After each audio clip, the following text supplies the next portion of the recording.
Bonjour à tous, chers élèves de deuxième année. Aujourd'hui, on va jouer avec les propriétés des logarithmes. Et donc, toutes ces propriétés se trouvent dans votre polycopier.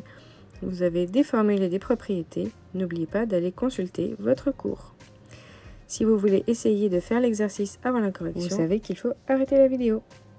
Alors ici, on va regrouper. Donc, si on a une somme de logarithmes, on peut multiplier les intérieurs.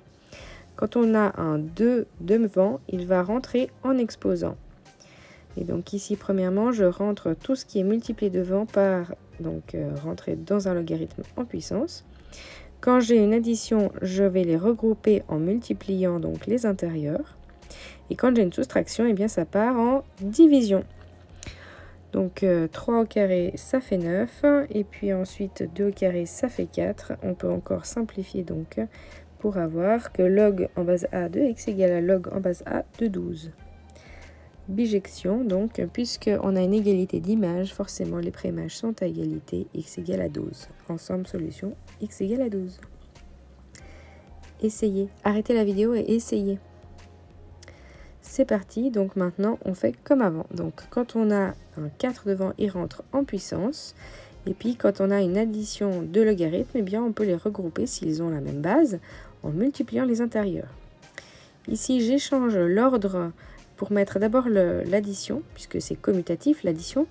Et le 1 tiers, eh bien, c'est un exposant, puisque c'est multiplié devant un logarithme. Ensuite, je simplifie les 5 entre eux.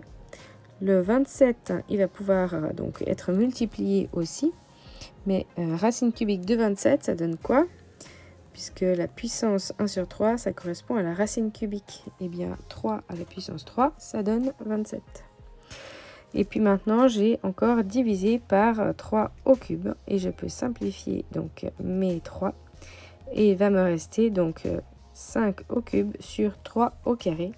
5 au cube, eh bien, ça donne 125.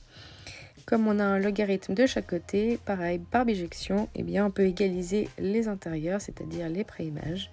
Et donc, x est égal à 5 au cube, 125, et 3 au carré, 9. En somme solution, on a donc 125 sur 9. Si ça a été trop vite, n'hésitez pas à arrêter la vidéo. Vous pouvez aussi la mettre plus lentement. Regardez uniquement ce qui est écrit. Et je vous souhaite de belles révisions à tous.